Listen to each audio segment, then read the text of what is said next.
Welcome back. We'll start now with lecture number 2, fluid power and its scope. So, before going in details, we need to know what is fluid power.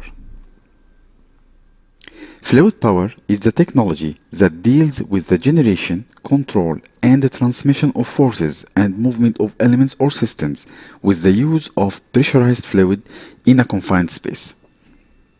And here we need to focus on two important terms, pressurized and confined. These two terms are very important for fluid power to happen. Both liquid and gases are considered as fluid, and fluid power system includes a hydraulic system and pneumatic systems. In Greek language, hydra means water and pneuma means air. Fluid commonly classified into two types, liquid or gas.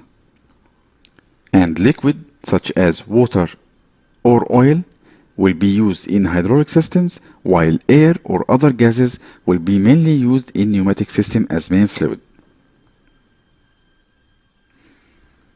Let's talk about air for pneumatic system.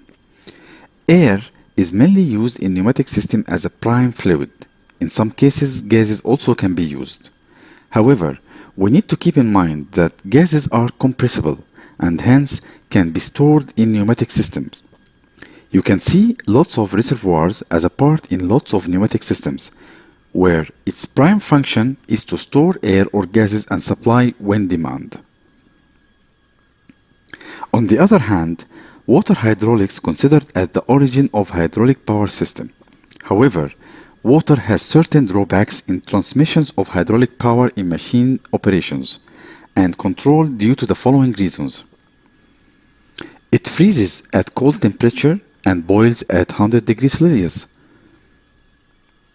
The second drawback is it causes corrosions and rusting. For oil, and in this course, we will use the terminology of hydraulic fluid to liquid oil in hydraulic system. When we see any terminology of hydraulic oil or hydraulic fluids, we are talking here about oil. And the remaining part of this lecture will talk about hydraulic oil functions and requirements. We have here two functions required mainly from any hydraulic oil. The primary function is to transmit power by providing pressure and motion transmission, and then signal transmission for controlling the moving of our items or objects. We will discuss this later on how control movement will happen. The secondary function required from the hydraulic oil is to be used as lubrication for many rotating components within a hydraulic system to avoid friction and wear.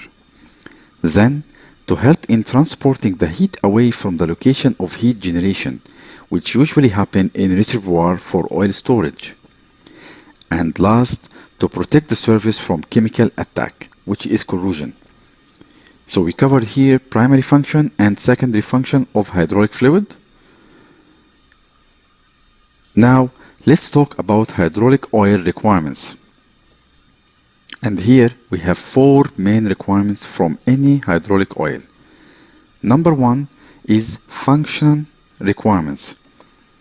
We need the hydraulic oil to have a good lubricant characteristic.